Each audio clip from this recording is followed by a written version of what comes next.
छठा अध्याय ऋषभ देव जी का देह त्याग। राजा परीक्षित ने पूछा, भगवान, योग रूप वायु से प्रज्वलित हुई ज्ञानाग्नि से जिनके रागादि कर्म बीज दग्ध हो गए हैं, उन आत्मा राम मुनियों को दैववश यदि स्वयं ही अणिमादि सिद्धियां प्राप्त हो जाएं, तो वे उनके राग द्वेषादि क्लेशों का कारण तो किसी प्रकार हो नहीं सकती। फिर भगवान ऋषभ ने उन्हें स्वीकार क्यों नहीं किया? श्री सुखदेव जी ने कहा, तुम्हारा कहना ठीक है, किंतु संसार में जैसे चालाक व्याध अपने पकड़े हुए मृग का विश्वास नहीं करते, उसी प्रकार बुद्धिमान लोग इस चंचल चित्त का भरोसा नहीं करते। ऐसा ही कहा भी है, इस चंचल चित्त से कभी मैत्री नहीं करनी चाहिए। इसमें विश्वास करने से ही मोहिनी रूप में फंसकर महादेव जी का चिरकाल का संचित तप क्षीण हो गया था। जैसे वह विचारिणी स्त्री जार पुरुषों को अवकाश देकर उनके द्वारा अपने में विश्वास रखने वाले पति का वध करा देती है, उसी प्रकार जो योगी मन पर विश्वास करते हैं, उनका मन काम और उसके साथ ही क्रोधादि शत्रुओं को आक्रमण करने का अवसर देकर उन्हें नष्ट भ्रष्ट कर देता है। काम, क्रोध, मद, लोभ, मोह और भय आदि शत्रुओं का तथा कर्म बंधन का मूल तो यह मन ही है। इस पर कोई भी बुद्धिमान कैसे विश्वास कर सकता है? इसी से भगवान ऋषभ देव यद्यपि इंद्रादि सभी लोकपालों के भी भूषण स्वरूप थे, तो भी वे जड़ पुरुषों की भांति अवधूतों के से विविध वेश, भाषा और आचरण से अपने ईश्वरीय प्रभाव को छिपाए रहते थे। अंत में उन्होंने योगियों को देह त्याग की विधि सिखाने के लिए अपना शरीर छोड़ना चाहा। वे अपने अंतःकरण में अभेद रूप से स्थित परमात्मा को अभिन्न रूप से देखते हुए वासनाओं की अनुवृत्ति से छूटकर लिंग देह के अभिमान से भी मुक्त होकर उपराम हो गए। इस प्रकार लिंग देह के अभिमान से मुक्त भगवान ऋषभ देव जी का शरीर योग माया की वासना से केवल अभिमानाभास के आश्रय ही इस पृथ्वी तल पर विचरता रहा। वह दैववश कोंक, वेंक और दक्षिण आदि कुटक कर्नाटक के देशों में गया और मुंह में पत्थर का टुकड़ा डाले तथा बाल बिखेरे उन्मत्त के समान दिगंबर रूप से कुटकाचल के वन में घूमने लगा। इसी समय झंझावात से झकझोरे हुए बांसों के घर्षण से प्रबल दावाग्नि धधक उठी और उसने सारे वन को अपनी लाल लाल लपटों में लेकर ऋषभ देव जी के सहित भस्म कर दिया।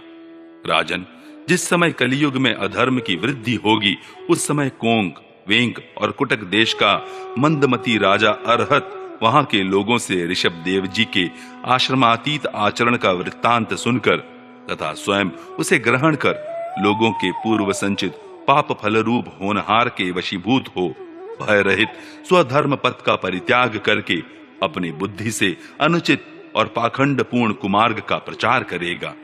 उससे कलयुग में देव माया से मोहित अनेकों अधम मनुष्य अपने शास्त्र विहित शौच और आचार को छोड़ बैठेंगे। अधर्म बहुल कलयुग के प्रभाव से बुद्धिहीन हो जाने के कारण वे स्नान न करना, आचमन न करना, अशुद्ध रहना, केश नुचवाना आदि ईश्वर का तिरस्कार करने वाले पाखंड धर्मों को मनमाने ढंग से स्वीकार करेंगे और प्रायः वेद, ब्राह्मण एवं भगवान यज्ञ पुरुष की निंदा करने लगेंगे। वे अपनी इस नवीन अवैधिक स्वेच्छाकृत प्रवृत्ति में अंध परंपरा से विश्वास करके मतवाले रहने के कारण स्वयं ही घोर नरक में गिरेंगे। भगवान का यह अवतार रजोगुण से भरे हुए लोगों को मोक्ष मार्ग की शिक्षा देने के लिए ही हुआ था।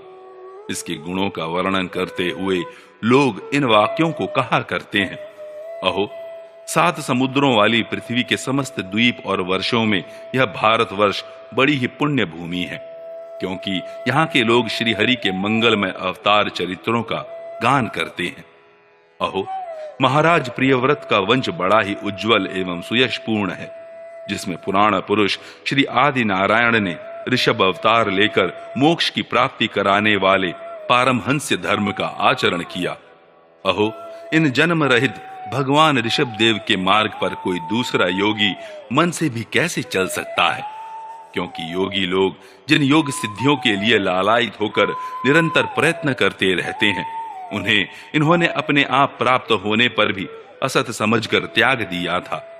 राजन, इस प्रकार संपूर्ण वेद, लोक, देवता, ब्राह्मण और गौओं के परम गुरु भगवान ऋषभ देव का यह विशुद्ध चरित्र मैंने तुम्हें सुनाया।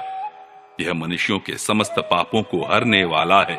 जो मनुष्य इस परम मंगलमय पवित्र चरित्र को एकाग्र चित्त से श्रद्धा पूर्वक निरंतर सुनते या सुनाते हैं, उन दोनों की ही भगवान वासुदेव में अनन्य भक्ति हो जाती है।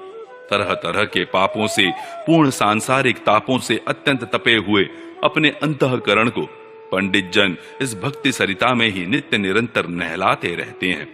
इससे उन्हें जो परम शांति मिलती है वह इतनी आनंदमयी होती है कि फिर वे लोग उसके सामने अपने ही आप प्राप्त हुए मोक्ष रूप परम पुरुषार्थ का भी आदर नहीं करते। भगवान के निज जन हो जाने से ही उनके समस्त पुरुषार्थ सिद्ध हो जाते हैं। राजन, भगवान श्री कृष्ण स्वयं पांडव लोगों के और यदुवंशियों के रक्षक, गुरु, इष्ट देव, सुहृद और कुलपति थे। यहां तक कि वे कभी कभी आज्ञाकारी सेवक भी बन जाते थे। इसी प्रकार भगवान दूसरे भक्तों के भी अनेकों कार्य कर सकते हैं और उन्हें मुक्ति भी दे देते हैं, परंतु मुक्ति से भी बढ़कर जो भक्ति योग है उसे सहज में नहीं देते। निरंतर विषय भोगों की अभिलाषा करने के कारण अपने वास्तविक श्रेय से चिरकाल तक बेसुद्ध हुए लोगों को जिन्होंने करुणावश निर्भय आत्मलोक का उपदेश दिया और जो स्वयं निरंतर अनुभव होने वाले आत्मस्वरूप की प्राप्ति से सब प्रकार की तृष्णाओं से मुक्त थे, उन भगवान ऋषभ देव को नमस्कार है।